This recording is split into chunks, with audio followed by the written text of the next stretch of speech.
Father God, we just thank you again for another day, another chance just to be close to you, just to worship you, and just continue to be reminded of your sacrificial love. Jesus, we just really pray that we can really celebrate all that you've done in our lives, just going to the cross, paying it all, taking it all, the punishment, the mocking, just to make sure we knew that we were loved and that we could have a right relationship with our Father. And so we just pray that you continue to shape our hearts to have that same kind of love, continue to be inspired by your example, and most of all, your passion. And so we just pray all this in Jesus' wonderful name. Amen. All right. So today we're going to be looking at Philippians chapter 3, verses 12 through 16. And so it's on the handout, and it'll be on the screen. You guys can read it with me. And so it says, "Not that I have already obtained this or am already perfect, but I press on to make it my own, because Christ Jesus has made me his own.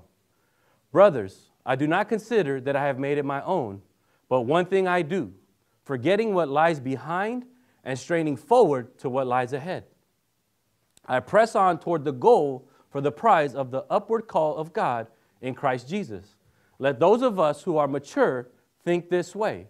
And if in anything you think otherwise, God will reveal that also to you. Only let us hold true to what we have attained." And so today we're going to be talking about this pressing on, right? You can see that Paul used those words over and over in this section. And so we're going to talk about pressing on for Christ.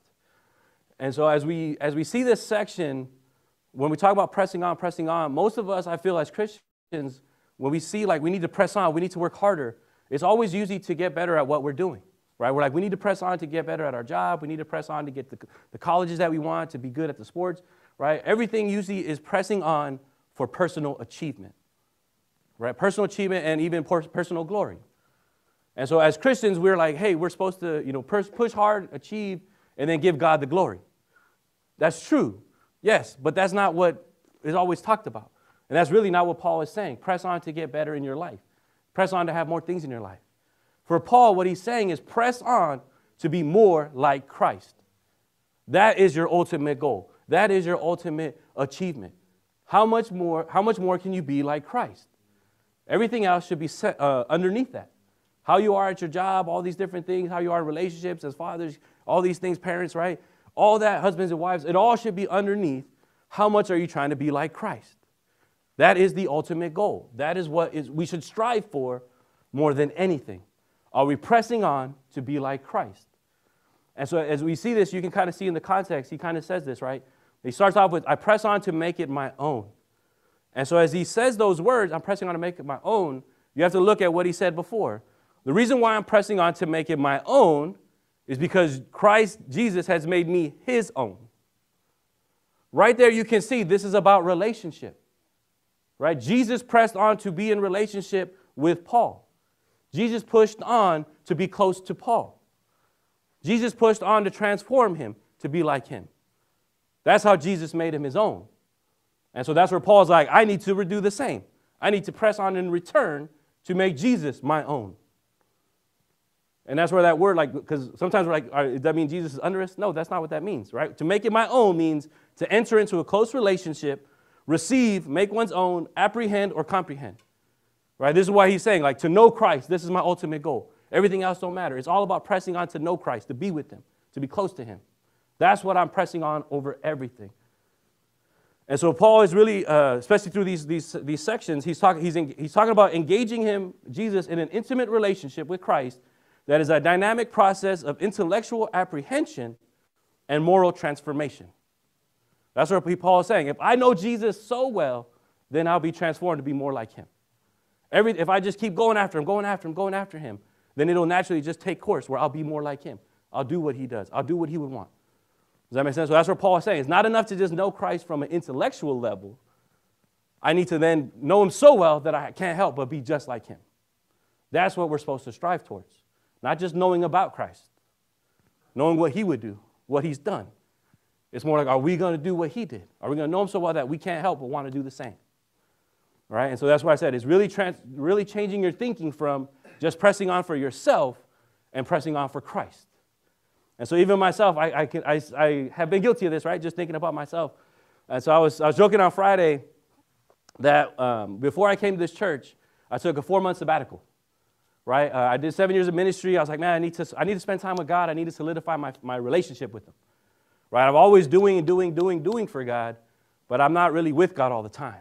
And so I'm like, God, I need some time to really just focus on my relationship with you. And so I was like, I'm going to, not do any ministry. I'm just going to, spend some time with him. And so in that process, I was like, yeah, God, I really hope you can solidify my life with these 4 months. I really hope you can strengthen my faith to where I can do ministry, not just well, but do it well for the rest of my life, right? Help me do this. Help me attain that. And so I was like, help give me the strength to not want to keep working, right? Because the church is always asking for help, right? And so I was like, help me block that out because you're more important than anything else. Being more closer to you is what it matters most. I can't be a good minister if I'm not close to you, right? I can just, and so as I'm thinking this, as I'm talking to God about it, I say, yeah, these 4 months. And so afterwards, I'm like, yeah, God, maybe hopefully you'll be able to solidify my faith where now I can actually start adding the things to my life, right, that I want. And so I was like, yeah, God, I was like, maybe hopefully you'll send somebody my way. I'll be able to date and get married, right? And so I was like, now that I'll have a chance to like solidify my own faith. And so I'm like, God, if you want me to settle down, like send somebody my way, right? Let me know that's the confirmation. And so if you guys know, this 4-month sabbatical happened right before COVID, right? And so when I prayed this prayer, a week later, God shut everything down. He's like, I'm keeping all the women indoors away from Joaquin. I'm not sending nobody to him. I was like, message received, God, I got it. My bad. I was like, I see what you're saying. Right? And so at first, for a lot of us, we feel like God doesn't answer our prayers. He doesn't care about us. He's not looking out for us. He's not listening to us. Right? He's not checking in and doing all these things that we feel is a good relationship. Does that make sense? Everything's for us, one-dimensional. God's not giving me this, so we're not close. And so I had this extra time to really sit with God and focus, and that's where God was kind of like, don't you find it funny that you put a timetable on how much time you need to now become like me? How much time, you put a timetable on how fast you'll be able to get close to me. You just want it in 4 months. You want 4 months of solid time, and then you're just going to keep doing what you want. Does that make sense? The guy's like, even after those 4 months, then you're just going to continue to want what you want. Right? And so as I'm looking at that, I'm like, dang, God, like my requests are very selfish. Our relationship is very selfish, and it's one-dimensional. Me wanting you to give me everything. Right? And so that's why I'm like, am I really trying to make it my own? I'm trying to make Jesus do everything that I want. Right? And so as I'm spending this time with Jesus and understanding, that's why I was like, I'm never asking what he wants. I'm never seeing what he's passionate about and how I can help him. Right? Because I said, this timing matters. When I'm praying all these things to Jesus right before COVID happens, as soon as COVID hits and I'm saying, Lord, like, Jesus, give me all that I want, what is going on in the world? Everybody's struggling. Everybody has all these things going on, right? People are having all these crises of faith, things like that. Jesus was working harder than he's ever had to work during that time. That makes sense? So as he's sitting there trying to help every single person, keep them afloat, keep them going, I'm sitting there just waiting like, Jesus, how come you haven't come to me to help? And it's like, is that a good relationship? Is that me? Am I really his? If I'm just sitting there like, give me. Right? And so as I'm sitting there, I was like, you know what, Jesus? If you're sitting here overworked right now, let me go help you. If that's what I know you care about everybody being saved. You're not just singling me out not to get what I want, but you're like, I got so many people that I'm trying to juggle. So many faiths that I'm balancing.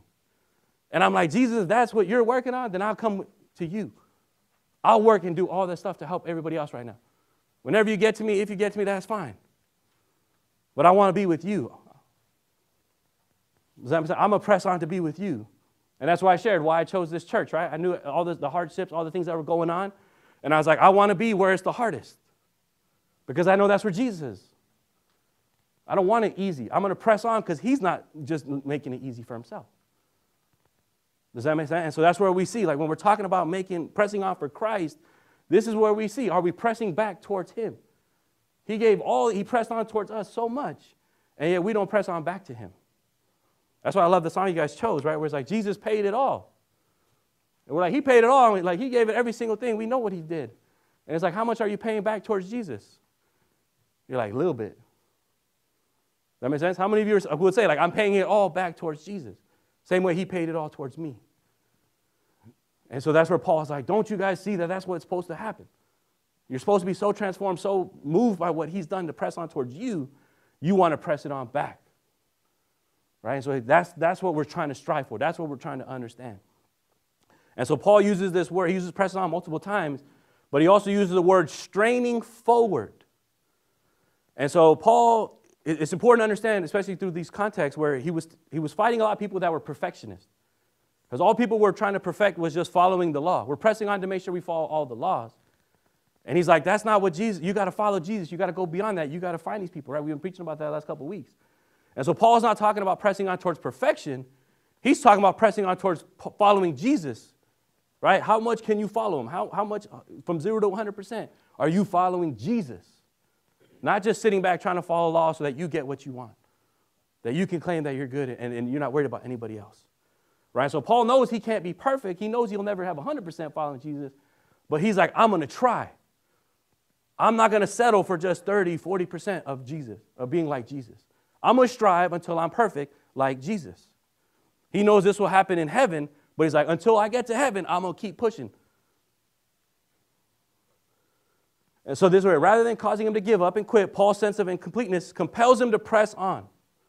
You'll see throughout Paul's writing, that's what he talks about. Like, even in my weaknesses, I know I'm my strongest because this allows me to lean on Christ even more. Right? That's where we see Paul, like, this is what he's talking about. I'm trying to be like Christ to the ultimate level. For a lot of us, we can say, like, how close do you feel to Christ? How much do how much do you see, like, him being in your life, right? Out of 4.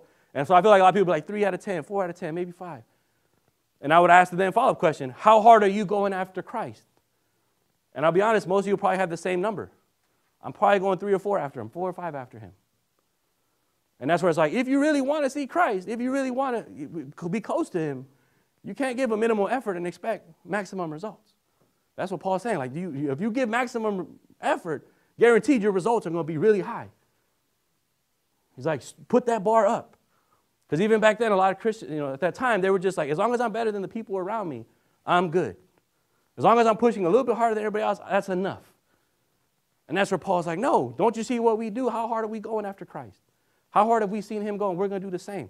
We need to really go all out.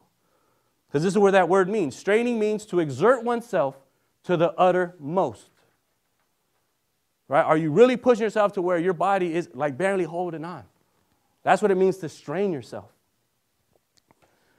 And so as we're talking about, athletes, they know this, they understand what it means to strain, push, things like that, right? You guys probably know for studies. But when we're talking about really being leaders or really trying to influence people, right? What does it really look like to exert oneself to the uttermost? For me, I've seen a lot of great people that have inspired me to have passion, to push forward, to really kind of strain the way it's talked about. Most of the Christians I've probably read more about that really live this out, I really haven't seen that many. My maximum examples aren't from Christians, it's more from soldiers, right? The soldiers that gave the uttermost. And so for me, one of the biggest examples of my life was my first year in the Army. I shared with you guys I was an airborne soldier. I went to this place called Fort Bragg. They call it the home of the airborne. This is where all the elite soldiers are. These are the people that have really pushed themselves hard to really go all out for the Army, right? They sacrifice a lot, and so you'll see some of the best there. And so in this, they celebrate the Army's birthday every year. And so the Army's birthday is June 14, 1775, right? So we celebrate that every year, and all these soldiers, they do it up because these are the guys we're really trying to honor all the soldiers before us that have fought for the country and all these things, right? So they have all these festivities, games, things like that, and then they end the day with a 10-mile run. Right? And so it's this thing where these soldiers are like, we're trying to prove that we're giving the maximum effort for our country, for the Army. Right? So we just go all out trying to run this 10-miler. And so me and my buddies were signed up. And so when I go to run this 10-miler, there's thousands of us. And the whole community is watching us, cheering us on. Right? Because that's what I said. They love to see the passion that we're bringing. And so as I'm running this race, after a couple miles, I see this guy carrying this huge flag. And this guy's older. He's probably like 50 to 60 years old. And this flag says Pau Mia on it. And which it's actually initials, right? What it stands for is POW, which is prisoners of war, and MIA is missing in action. These are the soldiers that were captured, tortured, never made it home. Missing in action is like we never know what happened to them. Their families don't know what happened to them. We hope they died, but we hope they're not just still being prisoners, being beaten the whole time. Does that make sense? And so this guy is carrying this flag like, you should remember these people. You should remember the people that gave the ultimate sacrifice. You should remember the people that have really been beaten for our cause. And he's like, do whatever it takes to bring them back. Right? That's the message he's trying to give. And so as we run this 10-mile, I was 19, I was pretty fast. I ran it like an hour 5. Right? I was like, man, okay. So as I finished, I'm just chilling. I'm like, okay, I'm going to watch everybody finish the line. And me, we're just cheering them on, right? And so I have my bananas, Gatorade, all that stuff, just trying to replenish my strength. It was a hard run. We ran fast and hard. And so about 15 minutes later, I see this old guy coming up to the finish line. And he still has that big flag, right? Like it's a huge flag. And if you've ever ran with a flag in the wind, it's not easy, right? So as I'm sitting there like, man, my legs are tired, my arms are kind of tired, right? Just from pumping that long for 10 miles. I was like, this guy did it at like 50 or 60 with this whole flag. I was like, I'm impressed. This guy is really trying to push his cause, really trying to help us remember what we're fighting for or what we need to do. And so I'm already blown away by this. And right before this guy hits the finish line, he hits his brakes and goes back. He runs and makes sure he goes to the very last person and runs with them to the finish line. Because you never leave nobody behind. He's like, I will live this out and make sure everybody remembers. You never leave somebody behind. Just because you finished, you better come back and get everybody else. So he probably ran another 1.5 miles back just to get to the very end, 1.5 miles, 2 miles, and then he ran and finished another 2 miles. Does that make sense? And so as I'm sitting there, I'm like, oh my, I was blown away. I was like, I got to go talk to this guy. I got to see what fueled this. And so as I was talking to him, he was like, yeah, I served in Vietnam. I was a prisoner of war. I was, it took a long time for them to get me. And so as I'm talking, I'm like, yeah, my dad served there too, right? Similar time, things like that. They told me what happened to some of the soldiers and how long it took to get them. And so that's where this guy was like, I'm so thankful people kept coming for us, right? But he was like, it took, he was probably a prisoner for almost 5 years. He's like, but it took a long time, and he's like, we never found everybody. We never brought everybody back home. We don't know where they ended up, right? So he talks about that pain of that. He's like, he knew what it meant to be a prisoner, right? Like he lived it out for so many years, and still there could have been still some people left. And so as he's sitting there, right, I'm like, man, but this is why he's like, I need to make people understand, like you need to bring them back, right? Like this was his message, this was his purpose. After what he went through, I'm going to make it for good. And so I asked him, like, hey, like, how can I honor this? How can I continue what you're trying to teach, right, and preach? And he was like, do everything you can to bring your soldiers back. And I looked at him, I was like, you got it. I will do everything to bring them back. And he kind of looked at me like, do you know what I mean when I say everything? Right, so that's where it was like, it's not just a surface answer. And so that's where I paused and I was like, mm-hmm. And so when we talk about everything, for soldiers, we have this understanding, especially for leaders when we're in charge of people's lives. When we say we have to do everything to bring them back, it is a lifestyle change of like every single moment we have, we're spending training on getting better at our job. We're spending time training to see what all the way the enemies are attacking, fighting, right? We have to dedicate ourselves to studying. We have to push ourselves physically to be strong enough to lead everybody. Then we got to train to be able to train our people to to maximize their strengths, maximize all their abilities. Then we have to train them to be prepared to handle every single situation that'll come their way. So we train all these simulations of war, stuff like that. And so when we do these trainings, they kill the leaders off right away. They're like, we want to see how your soldiers know how to lead and do all these things without you. That'll be the test, is if you prepared them. And so it's just a nonstop commitment, even just in preparation for war, just to make sure your guys will be safe. And then once you go to war, now as a leader, you have to do even more. Physically, you cannot be weak. Physically, you cannot be like, I'm too sore to do this or do that. I can't go with you guys because I'm tired, I'm hurt, I'm this and that. I'm sick. There is none of that. As a leader, you're like, I got to be there every single day, every moment to make sure. That's what everything looks like. For us, we train our bodies in ways where like we never have a bad day. That's what it takes. Right? That's how we live. And so and we're doing everything to make sure they come home and come home whole. And if they ever get captured, then it takes even an extra level. Where it's like we got to be willing to go now in the most dangerous. When an enemy can capture somebody, they usually, we have the numbers, right? They just somehow got somebody. But if they take a prisoner of war, they take them to their stronghold, which means now we have to really risk our lives to get them back. And normally to get somebody back, you lose more lives to get one person back. You'll probably lose 7 or 8 people just to get the one. But you got to be willing to do that. You can't leave one. Does that make sense? And so that's what we understand. That's what that commitment looks like. And so when that guy's like, would you do everything? I took that breath. I was like, yes, everything. Right? We have that moment where we look in each other's eyes and he's like, this guy knows what I'm talking about. And I know he's going to do everything. Right? So that's where we just did that embrace, like, yes. Right? But that's where like his passion, everything inspired me. And so that's how I lived it out. That's what I did. I was like, this is what it looks like to really commit. This is what it looks like to press on for this mission. And so I always joke, like when we get to heaven, right, all the different celebrations we have, But I really hope this guy was Christian so I could see him in heaven, where if I show up, he's like, Mr. Everything, what's up? Right? Like, yes. Right? And that's why I've seen, that's how, hopefully he believes that, because I believe I did everything I could for that world, in that life. But this is where Paul, so God used that army to prepare me, but that's where I understood the Christian call is even higher. Right? We're really trying to help people, save them from hell, save them for eternity. Does that mean save them from not just physical battles, but mental, spiritual battles? And that's where God's like, the army was the easy part. Now to really press on to be like Christ is the next level, the next challenge. And it's not just because I'm a pastor or minister that I'm supposed to live this way. All of us are called to do this. All of us are called to be ministers, pastors, wherever we're at. Right? We're a royal priesthood that talk about every believer is needed to do this. And that's where Paul is writing to them. You just laying back, letting leaders do the pressing on. You're just letting these 12 apostles press on. We all are supposed to do this. We're all supposed to really press on with this mindset. We're giving everything we have to be like Christ so that we can influence others, that we can strengthen others, that we can have a resilient faith that will withstand any test and trial. And do it in a way that helps others really see Jesus through us. That's how we're supposed to press on. And so as we're looking at it, it says press on toward the goal for the prize. And so we do see some talks about, like, when you get to heaven, there's this prize and crown. But that's not the language that Paul uses right here. He's very vague with it, and so you have to look at the full context of what he's talking about. What is the prize that Paul is talking about in Philippians?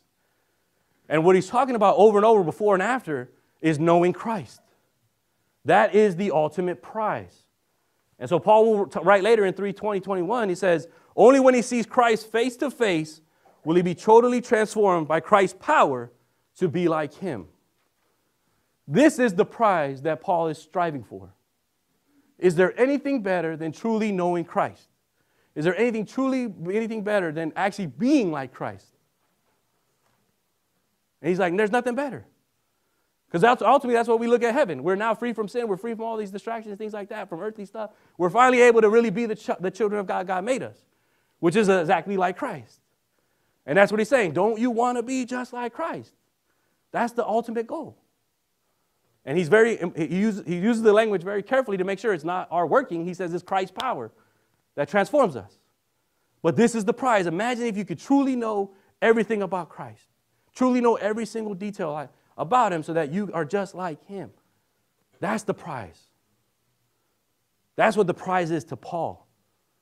And that's where he's like, in my life, I'm going to strive towards that prize. I'm going to keep trying to be like him until the day he calls me up to heaven. And so that term, press on, right, to move rapidly and decisively toward an objective. And so, I've worked a lot with different youth groups. I've worked with a lot of different cultures, right, at all different churches throughout my career.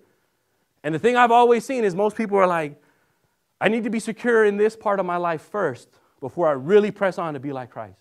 I need the financial security. I need this type of security. I need these things in life. I need my family and this set up before I really press on.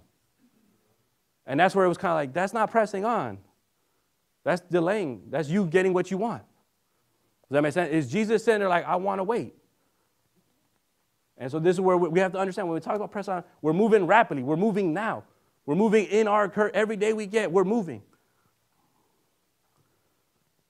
And so as we talk about this, I was like, Christ went hard after him, right? This is what Paul's writing. Christ went hard after him. He wants to go after Christ just as hard. I'll ask you this question. Can you imagine your life if Jesus went as hard for you as you are going for him?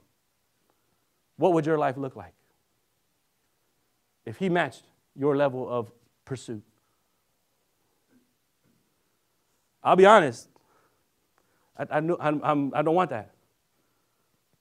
I'll be honest. I didn't pursue Jesus as much as I wanted to. I've always pursued him in the areas that gave me what I wanted, that allowed me to do the things I wanted to do. I pursued him at my pace, and I pursued him when I wanted the things when I wanted them. Right? And so I think a lot of us can be like, yeah, we're in that situation. We're not pursuing him as hard as he pursued us. And so I'm so thankful that Jesus did not pursue me the way I pursued him. Because that's what we see. Paul, he knows, right? Paul was so eagerly, rapidly going after Christians to persecute him. He knows what his passion was for, not for Christ. And Jesus came after him, pressed hard for him. And so for me, this is where I see, like, why we're so moved by Jesus' love to where we have to press on the same. That's how I look when he was looking at me. He's like, Joaquin is not pressing hard for me, but I'm going to go all out for him. My love cannot be stopped. My love cannot be delayed. My love cannot be held back for Joaquin. I want him now. I know he needs me now. I know he needs this. I know, you know what I mean? Like it's for his everything that for him, he needs it. Unrelenting. And I won't even look at how he's coming after me.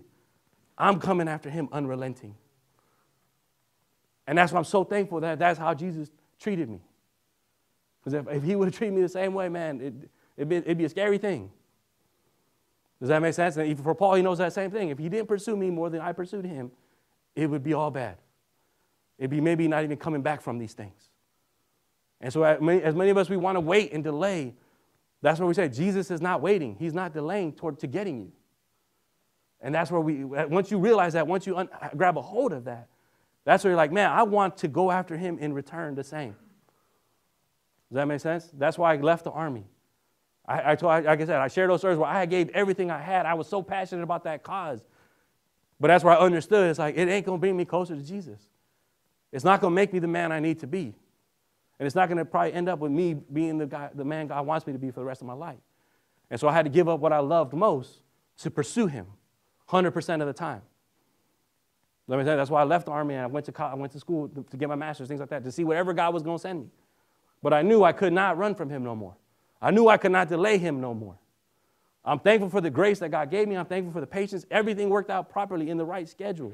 But that's where we can understand. Jesus is unrelenting in his love, to where at some point it's going to knock us over, and then it's going to win us over. Does that make sense? And so the key is, like, do we have to wait to be knocked over to really kind of go after him, to really be that passionate?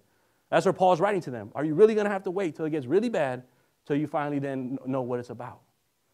Press on now. Press on hard. Press on rapidly. Strain yourself. Give your uttermost to be like him. And then everything will line up afterwards. And so we can kind of look at these verses that I have. The first one is Luke 9. This is where he's talking about where when you see Jesus, everything's about following him. Everything's about going after Jesus, right? Most Christianity now is shaped to where we just sit back and wait to hear, receive, and do things like that. Where most of his writings, like, you know where I'm at? You know where to find me? Come do this, right? In Luke 9, 23, 25, this is where it says, and he said to all, if anyone would come after me, let him deny himself and take up his cross daily and follow me. Whoever would save his life will lose it, but whoever loses his life for my sake will save it. Here we see right there, he's giving that call of discipleship. You want to follow me? You want me? Come after me. Follow me. Take up a cross. Be sacrificial, and you will guarantee to have me. Right? The next verse, John 15, 12 through 17, says the same thing about laying down your life. This is my commandment, that you love one another as I have loved you. Greater love has no one than this, that someone lay down his life for his friends. You are my friends if you do what I command you. No longer do I call you servants, for the servant does not know what his master is doing. But I have called you friends.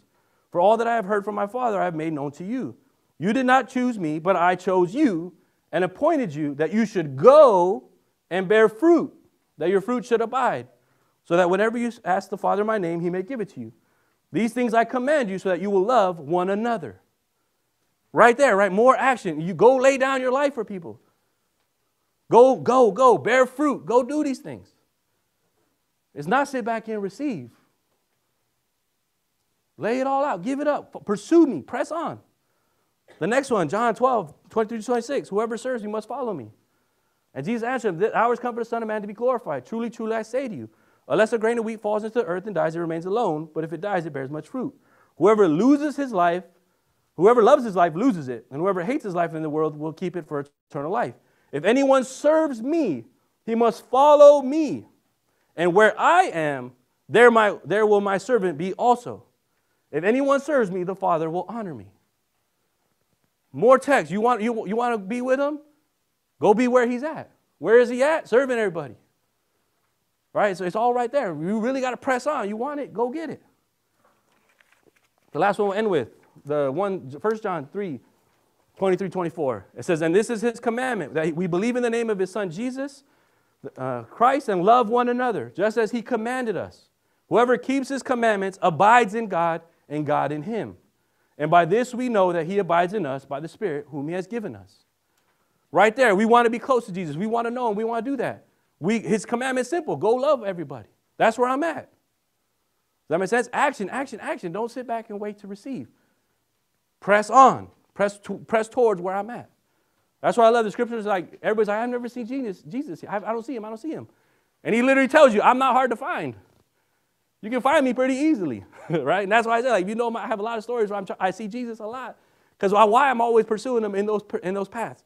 Wherever it's hard, wherever it's challenging, wherever people are hurting, suffering, things like that. I'm there because I know Jesus is there. Right? And that's what Paul's telling them. That's why I know all these people. And so we're talking about pressing on, right? There's a lot of levels to it. We're not going to cover every single one today, but one of the bigger areas that, especially if you look in the theme of these, where losing your life, is talking about this level of sacrifice. That's what it says. Carry your cross, right? And you'll be with me. We'll be following. I'll help you carry that cross. And this is where we understand what it means to carry a cross is to really sacrifice. And so for us, like, there's a lot of levels of sacrifice we can do. For our physical life, giving up our comforts, our security, our preferences, our views of justice, what's just or not, right? Give up our food, give up our time, give up our physical bodies to help people do all these things. But there's even more levels to it. Even being willing to sacrifice your emotional health, spiritual well-being.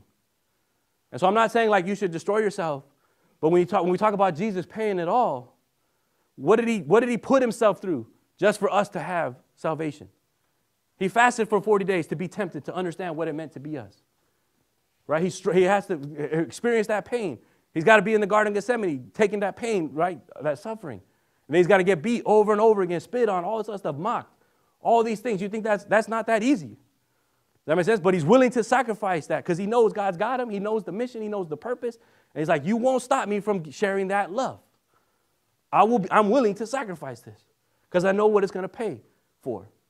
I know what it's going to provide. And it's going to provide an example for everybody to really understand what love is and how to go forward. Right? Because this is where we see, even given the sacrifice of going to prison. Right? These are the prison letters that we're reading. All the apostles went to prison, all these things. That's how hard they went for Jesus. I'm always like, man, I'm such a letdown because I haven't gone to jail yet. Right? I'm like, I'm sorry, God, I'm trying to go to jail.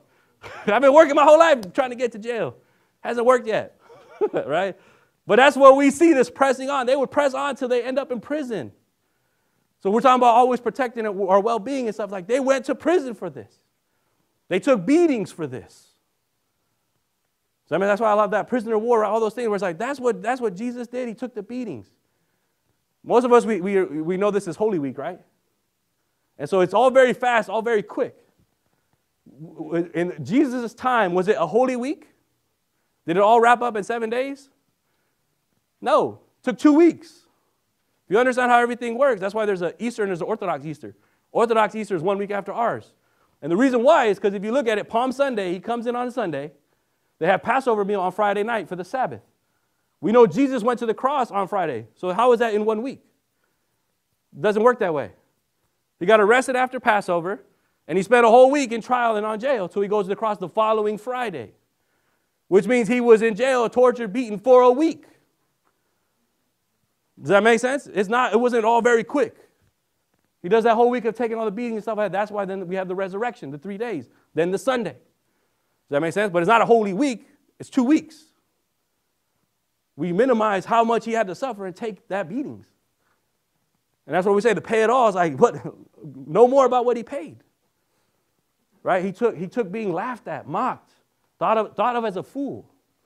Most of us want to protect our reputations. Most of us want to be thought of as smart, all these other things. Jesus is like, I'm going to look like a fool trying to save these people. I'm going to look like a fool because I say they're worthy. I'm going to look like a fool because I say they're God's chosen people. Right? He's mocked. He's spit on, all this other stuff. That's why they mock him. If he's the king, why can't he save himself? How come he can't get himself off that cross? Right? For most of us as Christians, we're afraid to step up. We're afraid to intervene because people are going to judge us or look at us differently, do all these things. Does that make sense? We're unwilling to give up our reputations because we work hard for it. And that's where it's like, is that what Paul says? Is that pressing on? Right? He's fired. You know, how many of us don't want to get fired from our favorite jobs, all these things? This is the status that we need to have at this place. We worked for this for all these years. And that's where, like, think about these people. They gave up their lives, their careers. So many Christians that have done that over and over as they're pressing on towards Christ. And so this is where we see when we're talking about this sacrifice, the pressing on. It just has levels and levels and levels that keep going and going and going. But we wouldn't be here without people doing those sacrifices. Would you agree? Right? There's people that gave up all these things to have the Bible that we have, right? People talk about like the translators, all them, they got killed. They got beaten in prison. They lost their jobs. Does that make sense? They were probably the top translators doing all this stuff, and they end up translating the Bible. They lost the status of being like the top translators for all those top books, top writers, things like that. Does that make sense? Like they gave it up just so we can have it. Just because they know how precious it is to have God's words in your life. So you can get closer to Jesus. So you can know more of Jesus. So you can be transformed by Jesus. Right? So that's why I said there's so many examples of this. And so hopefully you see this, right? Like the reason why we're supposed to be sacrificial in our love, it helps all these other relationships. How we are as a friend, a brother, a sister, a husband, a wife, a leader, a follower, a stranger, an enemy, a coworker. We're better classmates, subordinates. We're better church members. We're better neighbors. But more importantly, we're better human beings. That makes sense? We're pressing on to share this level of love, this level of commitment. And we're trying to push it then towards Jesus. This is why we do it, because he came after us so hard. We're coming after you that hard. Right? And so hopefully you have that. Like we press on to stay connected to our community, press on to keep taking it to prayer, right? Praying for ourselves, but even others, praying for God's mission, God's work. Press on to pray together, press on to build our faith up in the middle of the storms. Being able to actually seek God through these troubles and look for his guidance, his strength. Press on to be a light to this world when everyone else is choosing darkness. This is what he's saying. Press on, quit trying to be like them communities, quit trying to find ways to just get by without any trouble. You're supposed to be the light. Press on. Don't let darkness win. And so this word, press on, carrying our cross and relying on Jesus to get us to the finish line. Paul does not say to do this in your strength, do it by yourself. He's like, press on towards Christ, and all this will take care of itself. Know him, know his passion, know what he's done for you, and guaranteed you're going to want to do the same. That's the beauty. That's how we say, like, to know Christ is to know that kind of power, to know that kind of love, where, like, that's what it tells you. Like, it transformed so many people. And so we should want to press on that same way. All right, so in the small groups, you'll find ways to be able to talk about how you can do it more. I'll end with this really cool little quick way of like just little small ways of how we can press on a little bit more. We don't have to press on to take over the world and change the world today, right? But we can press on in the little ways with the little influences that we have and the relationships. So this is from a women's Bible study. I study all kinds of different studies, right, to help get me to be able to minister better, right, and know more people. But this is from a women's Bible study. It's actually a women's Bible study of Philippians.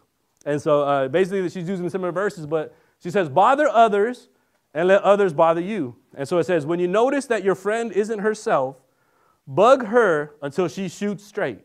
Bother her until she feels safe enough to vent. She'll thank you for that bothering someday. And likewise, to experience true community, you've got to be botherable yourself. Take the risk to trust someone with the truth of your life today.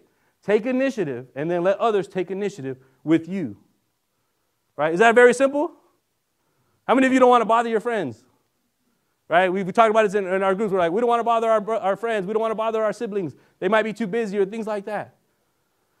And this is where Paul's like, if somebody's really, if you notice they're having a hard time, bother them till you get the truth. Share what you got to share to get the truth out of them. Does that make sense? That's what we're saying, like pressing on to where you have a sacrificial love that you're not going to stop till they have an answer, till they have help. Does that make sense? And as you try to help them, that's where like the ultimate help is Jesus, right? Like it just leads in. But that's the kind of mentality, heart we're talking about. That Paul is saying, press on a little bit. Keep pushing on these people. Keep trying to get them. You ain't got to be a jerk, right? But obviously you do it in love. But how many of you, it says right there, your friend will thank you for bothering them someday. I know that. I have that. Whereas I had issues where I'm thankful people pushed on me. People got all that stuff.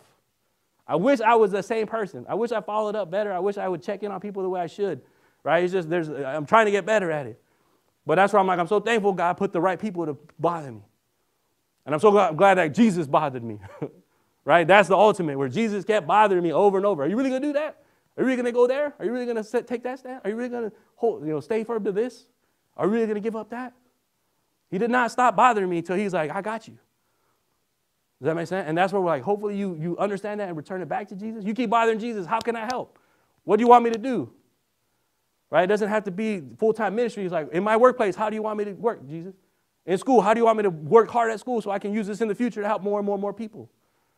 Does that make sense? But I'm going to press on to use every single thing that you put in front of me so that I can use it to help people know you. And I can know you more by this effort. And that's what this is about. That's what the commitment that Paul is writing. And really, we should all want to live with. Who only wants a partial Jesus? Who only wants a little bit of passion from Jesus? A little bit of love, a little bit of grace? Not me. I want it all. I'm greedy like that. All right, because he's so wonderful. I can't have nothing else but him. All right, and so hopefully you have that. You can look at the applications later. I won't go too long for you, but just look at them. See what you're looking at. See what you're going after. What's your top priorities? What are you pressing on the most? And really then see where does God want me to press the most? What is he asking me to do right now? What does it look like to press on for Christ the way I'm supposed to at this moment in my life? And how can I look to Jesus more to give more and more and more and more? All right, so please join me as we close in prayer then, as we take it to Jesus.